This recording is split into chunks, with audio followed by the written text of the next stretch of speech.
Welcome to Feed Your Lion. I'm Dr. Jodelle Yount, and I'm here to aid you in the mastery of total health, spiritual, mental, emotional, physical, and financial. So prepare to have your wellness tank filled up with this podcast. Welcome to another episode of Feed Your Lion podcast. You guys may remember my dear friend Kellye. What did we talk about the first time you were on here? We talked about Mary Kay, but I can't remember the opportunity or the company. We talked about business in general, like business. So I had, Kellye's one of my very good friends, and I had to bring her back on here because we've been seeing a lot of stuff about aging and keeping it together. And Kellye, you guys can tell, look at her. You're, what are you, 61, right? 61. 61 years old, and Kellye is like, she's got the muscle, she's got the physique, she's got the energy, and she gets asked, how many times do you get asked? I've been with you several times when people have asked, how do you look that good or stay that fit, you know, as you age, right? I mean, you how many times do you think you've been asked that? I don't know. I don't have any idea. So anyway, so we thought it'd be a good idea for this nutrition and physical fitness segment to talk about how to age well and keep these things together. So that's why I had Kellye back, because she's one of the best examples of aging gracefully I've seen. And so we're going to kind of delve into that. Kellye, you have always kind of prioritized taking care of yourself, though. This is not like a new thing, right? It is not a new thing. How long would you say that you have been working out or eating good, or overall? Can I just start with one thing first? You just give me that cup, because did you see my look? It was like, give me that cup back. Just so you all know, to tell you a little bit about our personalities, it says, I'll rise, but I refuse to shine. That is not me. I'm going to rise and shine. First of all, I grabbed this cup specifically because I knew I was going to be with Kellye. So this was on purpose. But I did just wake up from my afternoon nap, so I feel this is appropriate for many reasons. But so now back to your question. Okay, my question about how long do you think you've actually maintained a pretty regular routine? Well, I was trying to kind of think back to how this all started, and I remember even graduating high school at 18 and renting a building and teaching exercise classes at 18 years old. So your whole life, pretty much? Pretty much my whole life, but not as committed as I am now. And just like everybody else, you go through seasons, you get married, you have babies, you get careers, life gets busy. So, I've yo-yoed, and I think if that's one thing I could tell the younger women is don't yo-yo. Find it now. If my 60-year-old self could tell my 40-year-old self a few tips, that would be it. Okay, so let's start with your routine now. What is your typical regular week, not anything crazy, a regular week routine? What's your mix of, cardio, lifting, other activity, and then let's talk physical activity first and then your nutrition. Okay, so we work out at the same gym, so I think that's huge and important about, and community. I will touch on that, just as far as having a trainer. That was something I always wanted to do my entire life, but would never treat myself to that. And I also don't know that I would have wanted just a one-on-one trainer as well. So, I'd seen a lot about Eden and that whole program. And so that's kind of where it all started. And so if you're not familiar with that, we have her 2 days a week, and then she gives us homework assignments for the other days. So I typically go always 4, but mostly 5 days a week into the gym to do our workout and then our homework, which varies. It could be an hour, hour and a half, 2 hours. And you sprinkle in some other stuff. I mean, last week you were doing some hot yoga or Pilates or something. Yeah, I'm always up. But she's getting her resistance training in, which that's so important. You have to do that. It's preventative for osteoporosis. Muscle is tied to longevity. I've talked about this before, but there's all kinds of studies on your quads even, and how big your quads are in living longer. There's a reverse correlation there. And same thing with grip strength. muscle is tied to longevity. It's like one of the biggest indicators of longevity. So you really have to maintain, and I tell clients this all the time, you have to maintain muscle as you age. I mean, it's just a way to continue to age well. And then talk about now your nutrition a little bit. Okay, let's go back to the muscle part Okay, fast. okay. And that is even all the years that I've done it, which again is my whole life. It was walking, it was running, it was an exercise class, but I never did really lift weights on a consistent basis. That did not happen until about 4 or 5 years ago. And that all started with longevity, hitting that 56, 57 mark and realizing and just reading and knowing that that's what I needed to do. Because I got in my head, if I fall and I've got muscle, I may not break something. Yeah. That was my whole philosophy. And then now, Yeah. when you learn that they even say if you stay fit from the waist down, you've added a decade to your life. So that's all I needed to hear. Well, and also it's correlated with your insulin levels too. You can process insulin, so there's things with like diabetes prevention and that kind of stuff. There, you could go on and on all day about muscle prevention. Yes. So yeah, so muscle literally is. There's a lot of things that it does. Like it's a lot more than originally. I think we've started talking about it a lot in the last 10 years, but really undervalued. I think, and there's a lot of misconceptions about muscle and what it actually means to put on. It's hard. It is so hard to put on some lean muscle, and I don't think people realize that. They think they're gonna go into the gym for a couple sessions and they're gonna be like Arnold coming out of there, and that's not. And I think how that it would be my works. thing is consistency. You have to be consistent. It's not a drive-through window. Yep.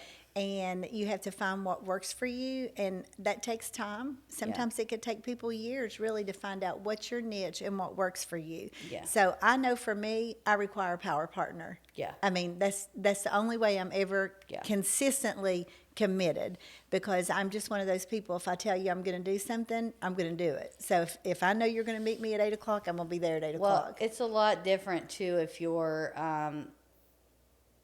somebody's dependent on you for stuff, Yes. or you're going to get a text like, "What are you doing?" Like that gives you another level there of, because it's easy. It's easy when you're you don't have any accountability to be like, I'm not quite feeling it this morning, because everybody's going to feel that way. I don't care how disciplined or motivated you are.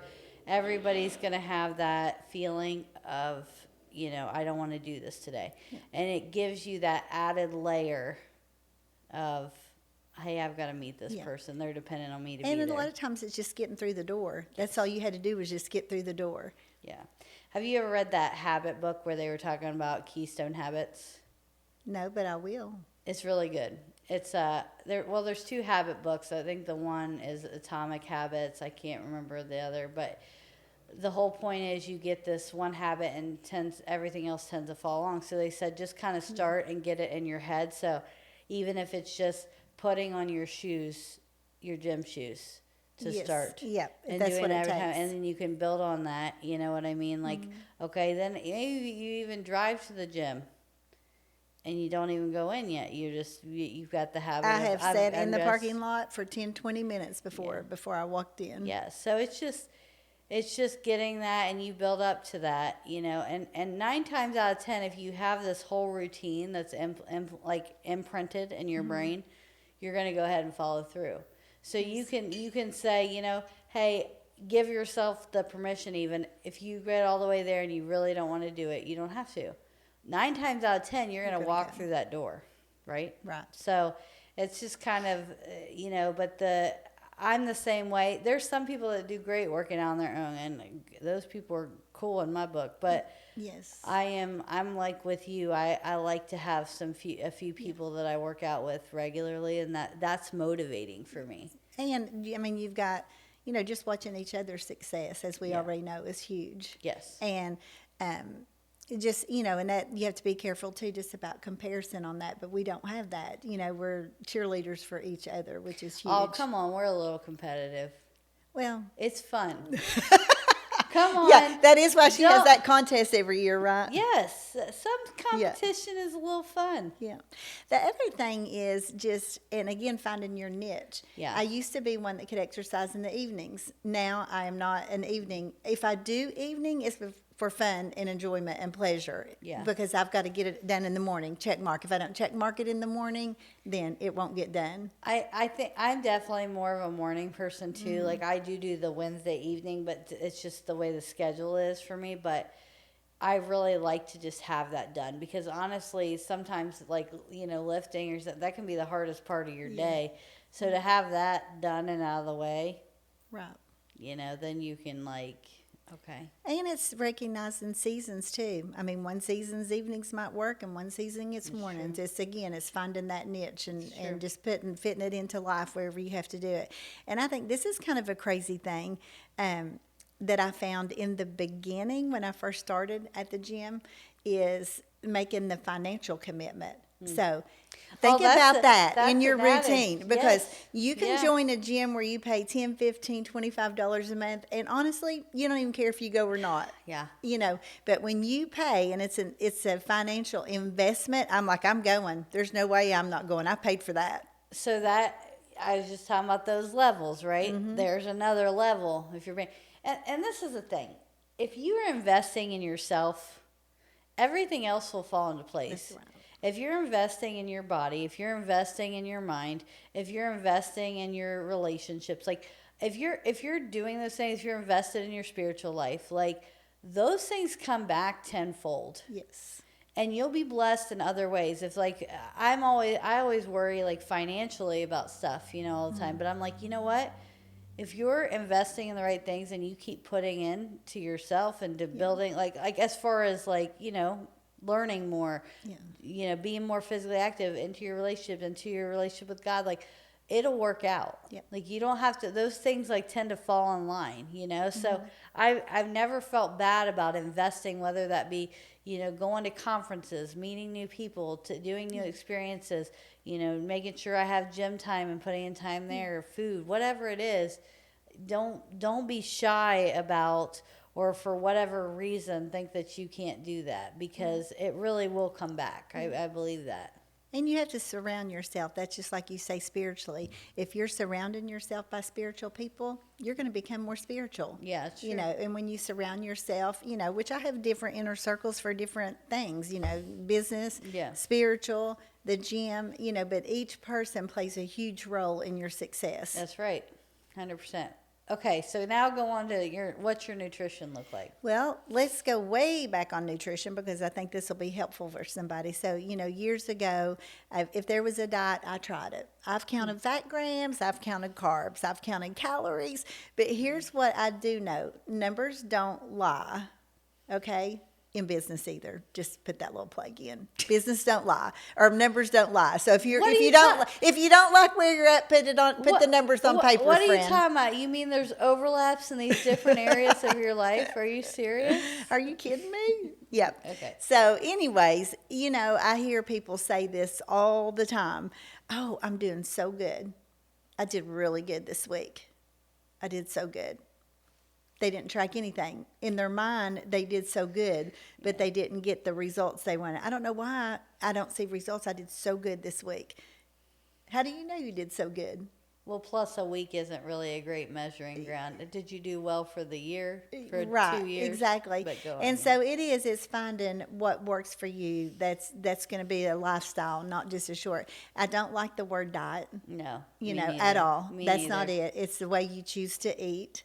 And so I've done Weight Watchers, and funny enough, I've been successful on all those. Yeah. But it really comes down, and I didn't really start learning a lot of this until I started coming to the gym and just really hearing you all talk about protein and really shifting, because they all know and they all give me a hard time. I was a no-carb girl, and I still struggle every day to get the carbs in, but I'm getting a lot better on that. But I think that, and for a lot of people, and when I talk to people out and about and they ask me what I do and I say I do count macros, you can see the overwhelmness. And I was the exact same way. It was like I can only track one number. I think that's why I always did either low carb or no, whatever it was. I had to track that one number because 3 numbers felt like too overwhelming. Yeah. But there is apps. I don't calculate it on my own. You know, I let that calculate for me. And so each time I eat something, I know exactly where I'm at. But after you do it, and you know this, you get to where you don't have to track because you know exactly what you're eating and where you're at. But you just have to get there. But it's, again, if you're not where you want to be, you have to ask yourself, have I tracked the numbers? Have I written it down? Do I know what I'm eating? And I think a lot of people don't really know, just to look at something, the value of that food.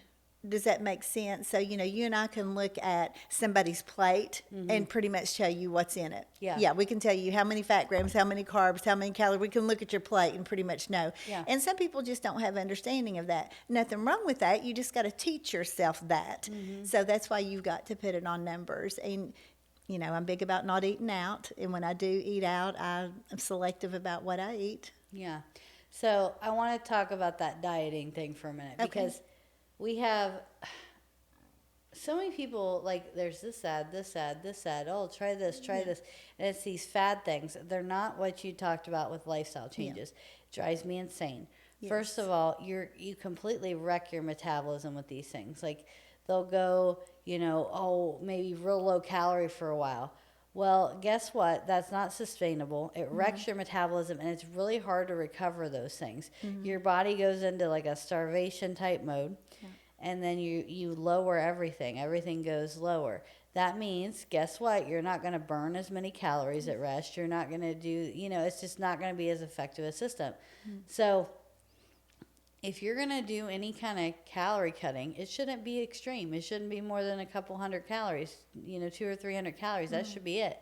You don't need to be extreme, and it's slow changes. You don't need to be losing more than like half a pound a week. Like, really, you don't. Yeah. I mean, maybe if you're morbidly obese, it might be a little quicker for a minute, but honestly, these extreme things are terrible for your system, and you wreck your system for the rest of your life.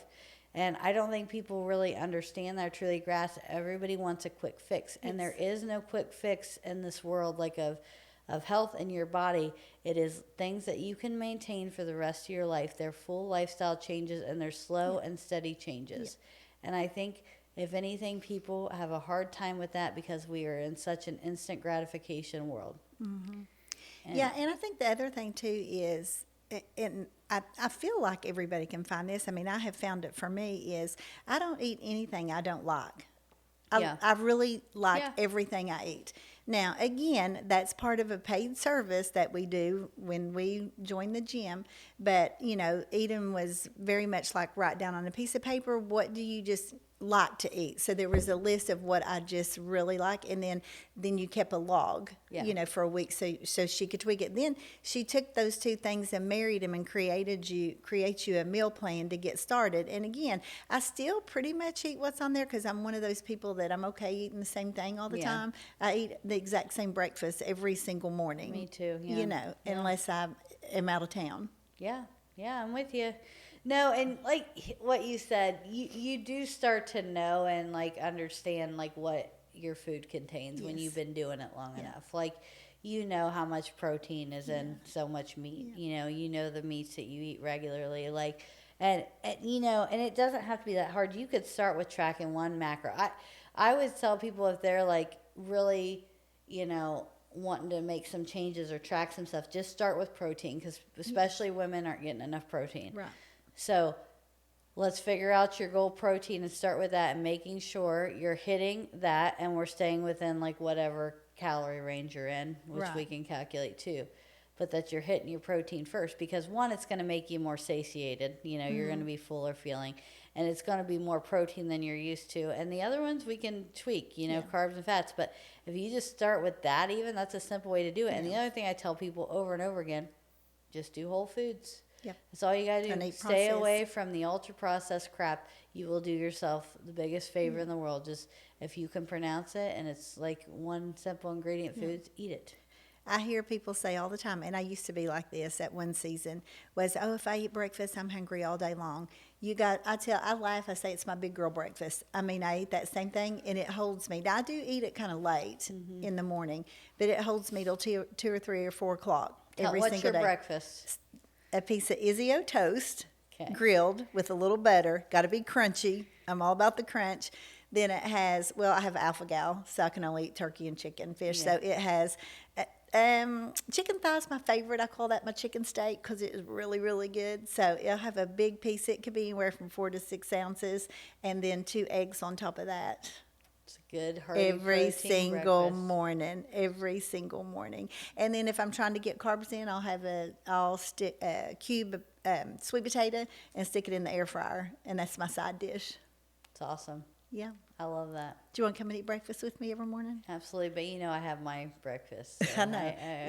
She's paying for her breakfasts now and her lunch. not and my her, breakfasts. Yeah. I hired. I'm jealous. I hired a meal prepper. Kelly insisted on meeting her the other day. Yes. I wanted to see this woman that was cooking that Well, delicious food. here's the thing. I know myself, right? Yep. I'm not a cook, but I want clean whole foods. Yeah. So I will pay somebody to come in here for a few hours and prep my meals. Yeah. So I'm gonna say this too, and you can get your thoughts in on this. I have always been very in tune with my body.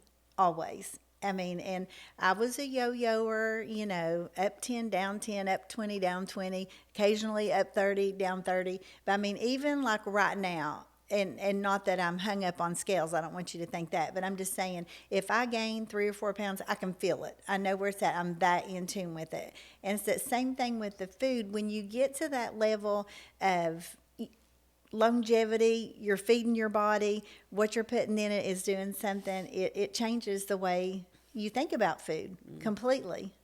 What do you think your relationship is with food now compared to when you were younger? Do you think it's different? Oh, 100%. Because I cooked for a family. I cooked good old-fashioned mashed potatoes, gravy, fried food, homemade biscuits. I cooked meals 4 or 5 nights a week. Wow. Yep. I can still make some good gravy, though, on family day. Did you love food then? Like, did you? Yes. I've always loved food. Yeah. But I have a whole different relationship with food now. Yeah. I wish I could pinpoint that change for you. No, it's okay. I think it's just a different season. You and grew wise in your old age. yeah, and life changes too. Your kids grow up, and you know, I just feed myself now, so that's huge. Yeah. And I will tell you that, and I do understand it. This is very, very easy for me to say, and I know that this is not the case for most women out there, and I totally understand this. I only bring in the food that I eat. Period.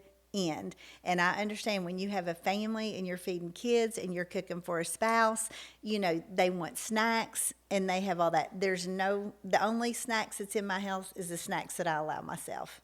Because I still have that tendency, you know, if I bake a pan of brownies, I could possibly eat the whole pan.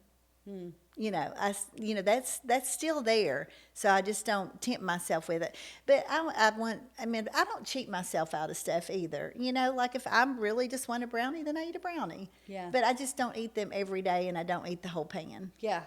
Yeah. When do you think that switched, when you were able to do that? Do you think it was when you started cooking for yourself? I think when I was able just to bring in exactly what I needed. And again, not everybody likes to eat that way, but I've always been a person that was totally satisfied with grilled vegetables, grilled meat, eating healthy salads. I've always loved that. Yeah. I never have to have the gravy, the sauce, all that. But if I cooked it for my family, I ate it. But now that I don't have to cook that, then I just eat exactly what I want. Yeah. So I wish I had some great tips for that. I wish I had tips for women. And I do think one thing, you know, looking back, because I do think about that a lot. Like, you know, would I have been able to get to this season when I was having to have snacks and stuff?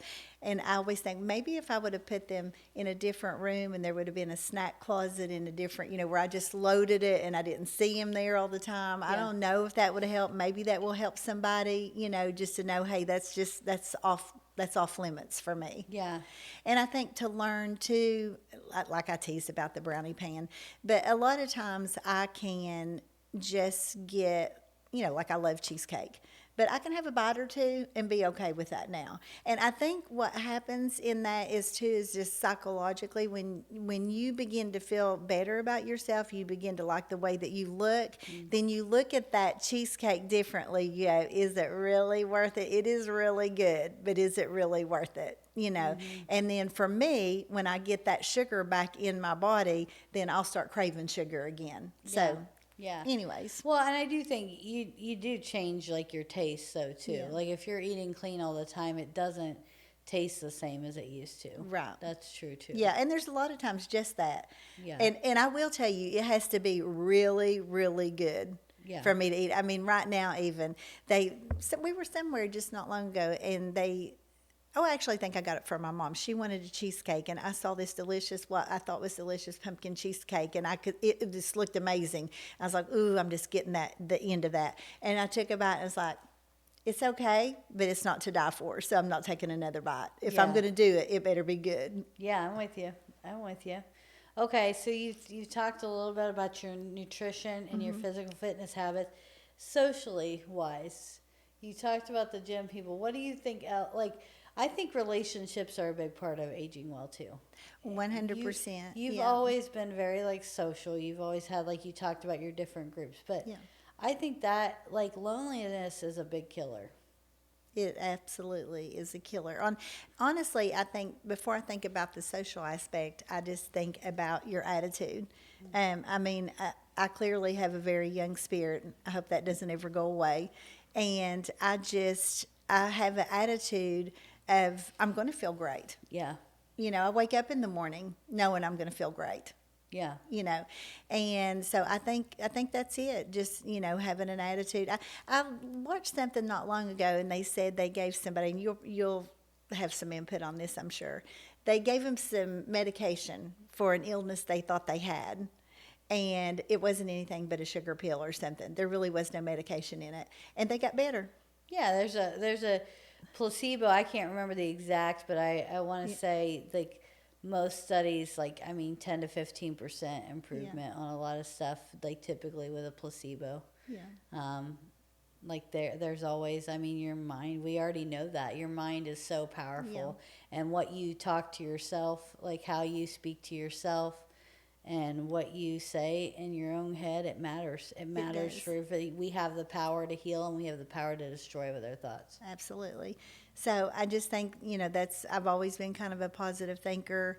I've always stood on affirmations and a lot of that. So, and I just don't sit down a lot. I keep moving. That's why I tell everybody, you don't have to do what I'm doing to have longevity. Just keep moving. Don't sit down. Yeah. Yeah. And I don't want to hurt. I don't want to sit down and not be able to get up. And I realize I have an able body, and I'm very thankful for that. Do I have ailments? Yeah, everybody does, but I don't dwell on them. Yeah. Okay, so what else? So you the nutrition, you eat clean, you're working out, you've got good relationships. What else do you do like that you think has helped you age well? I think choosing your circles. We kind of talked about that already, but I think choosing your circle is very important because you do become like the 5 people that you hang around the most. Yeah. So I've always done that, and I love to do that with people. And sometimes if you make that list, it might be people that you can't put out of your life. Let's just say it might be your mom, it might be your sister, and then you have your best.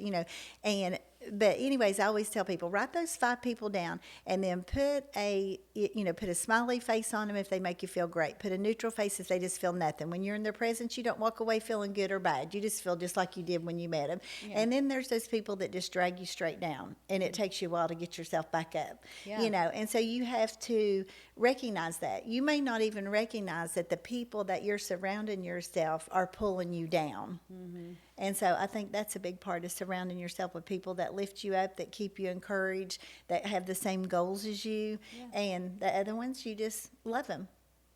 What I said? From a distance. That's it. I always say, love the messenger, but throw away the message. It's true. I like it. So. Okay. Also, real quick, I want to talk about you started hormone therapy. I did. How do you feel about it?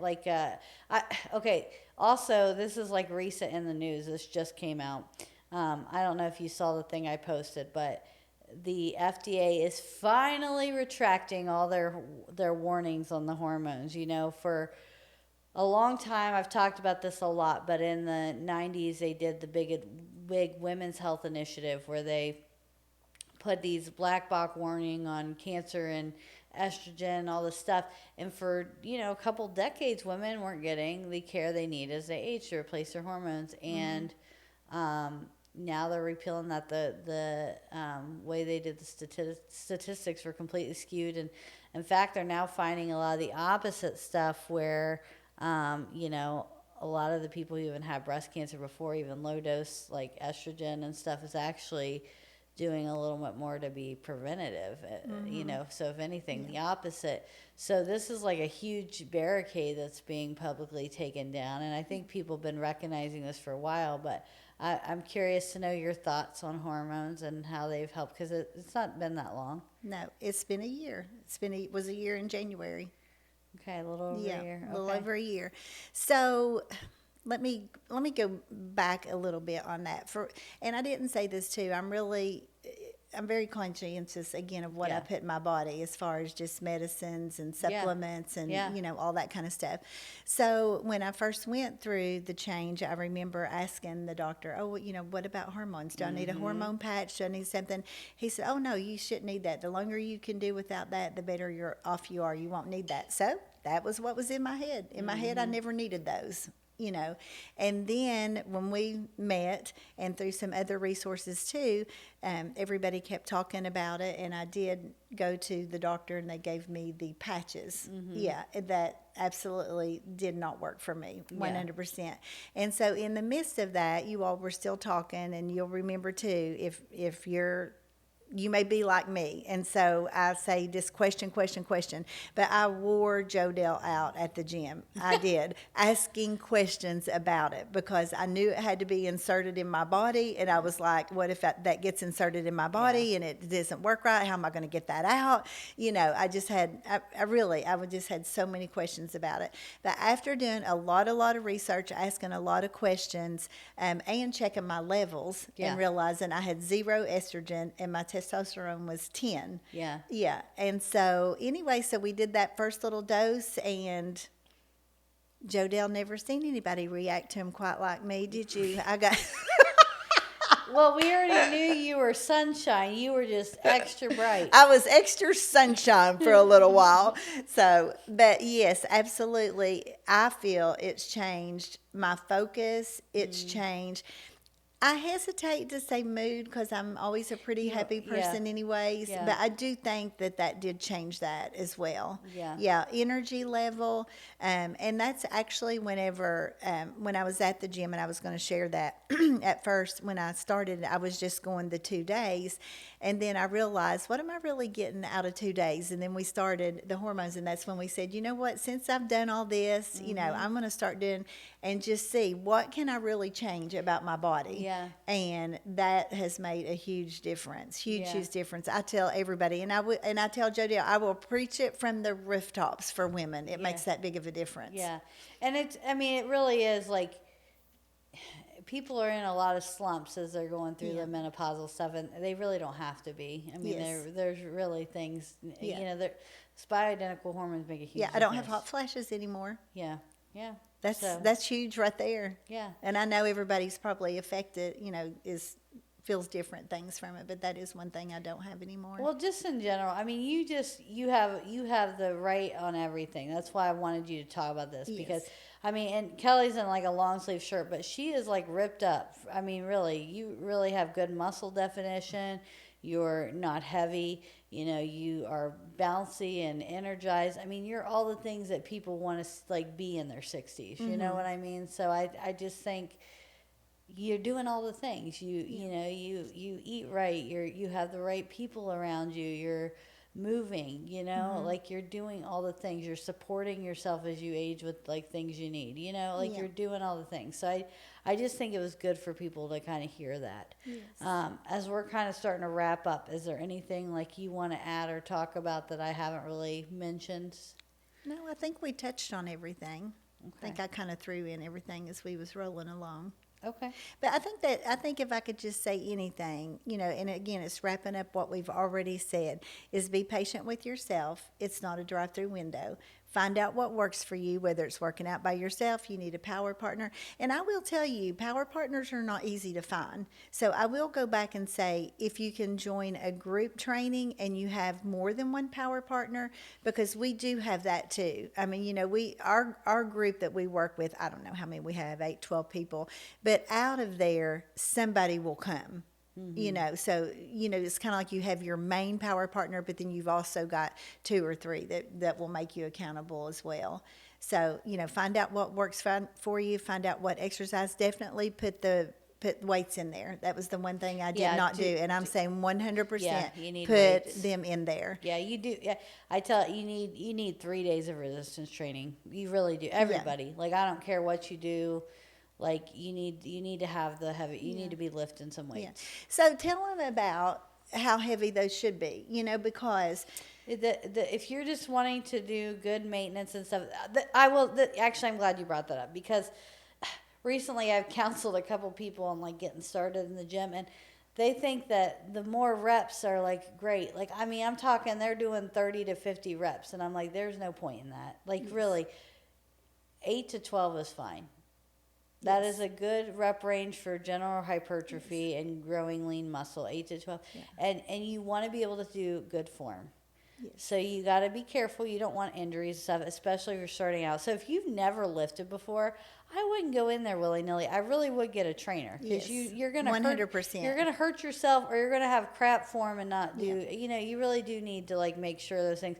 But with a very good proper form, 8 to 12 reps. And if you're getting like, you know, if you're doing 3 to 4 sets of that, if you're doing more than 12, you need to go up in your weight. If you can't get 8, then you need to reduce it. But get in that range is a good starting place for a lot. You know, if you're trying to be a power lifter or something, you might be doing heavier. If you're, you know, but there's really no reason to be going higher, much higher than 12 for a lot of these things for general hypertrophy. Yeah, and they all know it's kind of a standing thing. They know I don't want to be bulky. I mean, that was my first thing. I got my goals to be lean. I don't want to be bulky. And so I think in your mind, and I still struggle with that, is going up in weights, you automatically think, oh my gosh, I'm going to be big. I'm going to be bulky. And I debunkify that myth all the time with women thinking they're going to be bulky. Honestly, it takes years and years of heavy training, and a lot of times they have added, you know, performance enhancing drugs to get to that point. That is not a regular woman just going and doing the, you know, these rep ranges I'm talking about. They're not going to get like that, and it takes a long time. I want to be like, I want muscle on. And I'm pretty, like, I've got muscle, you know, I don't got enough leanness to me, but I've got muscle on. But I've been lifting for years, and heavy lifting, and I still don't, you know what I mean? And like, to get to the place I'd want, and I'm not doing that. You know, but you really have to add on like performance enhancers a lot of times to get to that place. It's very, very hard to put on muscle, and you're not going to get like that just going in and doing your healthy resistance training. Okay. So and I think it's important. A lot of people I'll see too, they'll lose weight and then they say, oh, now I'm going to work out because I've got loose skin. No, do that together. Yeah. Do that together. And then also do your homework. And I mean, really, you want to interview your trainer, because that's one thing that I've loved about going to the gym is you know, like when I first started, I had a knee that hurt. I no longer have a knee that hurts because I wasn't doing exercises that was going to irritate that. Yeah. You know, there's a lot of women who have back trouble, shoulder trouble, and what you do is based on that. Yeah. So she's very, very conscientious to injury, to your age, to your form, to your, I mean, every detail. And it's worth, I promise you guys, it is worth every investment. If you have to give up something to invest in yourself, don't even think twice about that. 100%. And you're right on that. And even simple things as personalities. Yes. You might get along with somebody. I mean, they got to have the knowledge and be with it. But like, there also might be just a personality thing. You know, some people might need yelled at a little bit more. Some people might need a little bit of encouragement.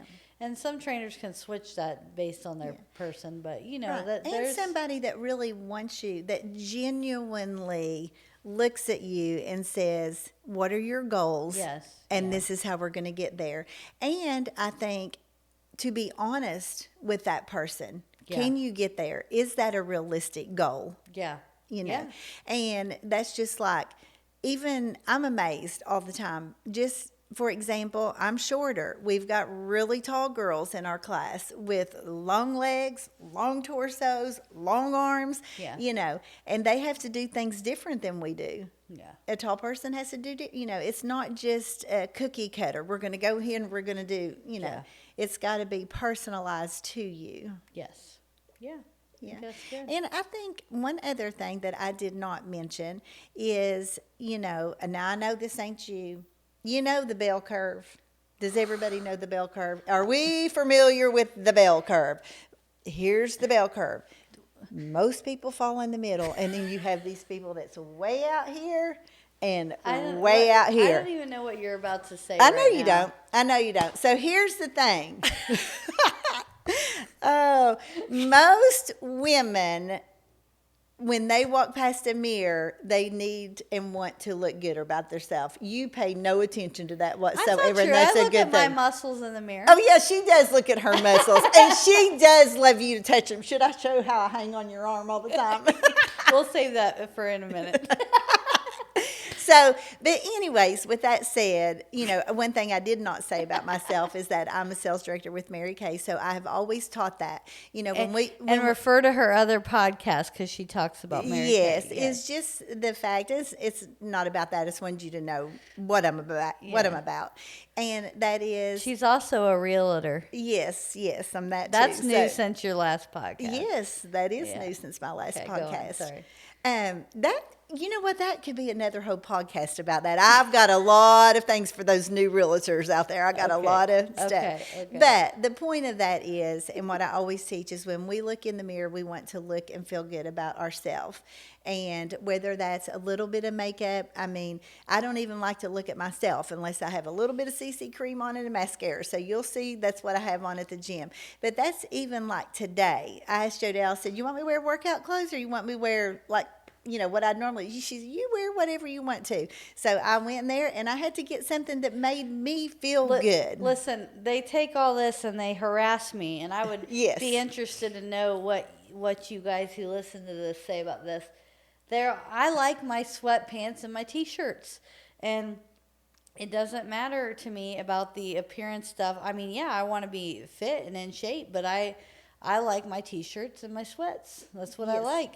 And they tell me all the time that I'm getting judged. I had just done a talk recently.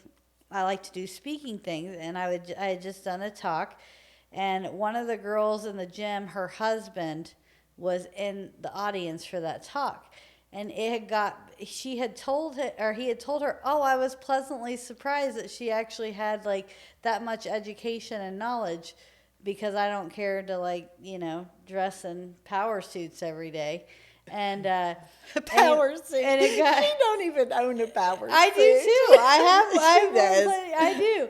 So She does. You ought to see her at these banquets and dress up things she goes to. She does. She knows how to do it. So, anyways, that got back to Eden, our trainer, and I haven't heard the end of it since. So now they're trying to put me in monograms, scrubs, Yes, we are. and all these things. Fitted scrubs.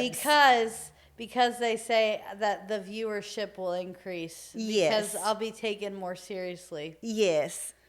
Please give her feedback on that. And I'm fighting that tooth and nail. Because she will wear scrubs, but they're baggy scrubs. And I walked in one night or one evening, she was having a little business meeting here for women, and I walked in and she had this, I make it sound like she had on, the way I described this, I know, but for her it was so huge. Black scrubs, they were tight fit, had a little cuff down here, off it. I was like, girl, look at you. You need to wear those every single day. I do like when you hang off my arm. So, anyways, back to that, Okay, yeah. I tell people, wear what makes you feel good. Don't put things on that make you feel frumpy. Put things on, even if you're in that weight loss journey, pick something at that season that makes you feel good, because it does make all the difference. It gives you more confidence. It makes you want to work harder. And I think be conscientious of that. And that's one thing, not to go back to Mary Kay, that was one of the things they taught us early on, was you dressed professional. And, most people say, oh, you got to wear dresses and stuff. But I can tell you right now, you put on a dress versus pants or slacks, you put those heels on versus flat, there is something that totally changes. If I could get up and straight across through here, I'd show you, because that's what happens. It builds yourself up, and that's important. I feel that way when I wear my dumb t-shirts. I know you do. Yeah. The funnier the t-shirt, the more confident she is. That's right. And so many people appreciate my funny shirts. Yeah. But be watching, because she is about to have the black scrub with the white monogram. Dr. Jodelle Yount's right here. That might be a lie. But you know what? I had a point now, but I got sidetracked. I know. There was something I wanted to say to that.